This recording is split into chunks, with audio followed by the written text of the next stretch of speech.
ফেসিবাদের দালালেরা হুঁশিয়ার সাবধান, হুঁশিয়ার সাবধান, ফেসিবাদের দালালেরা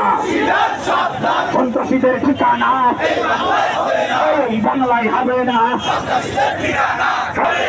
এই বাংলায় হবে না, সন্ত্রাসীদের ঠিকানা হবে না রে, হবে না, এই বাংলায় হবে না। আমার ভাই আহত কেন, ভাই আহত কেন, প্রশাসন জবাব চায়, এই হামলা মামলা, এই হামলা করে এই আন্দোলন, হামলা করে বিপ্লব, হামলা করে এই আন্দোলন, তাই দেখি এই আন্দোলন বন্ধ করা যাবে না, তাই দেখি বিপ্লব, তাই দেখি বিপ্লব, তাই দেখি এই আন্দোলন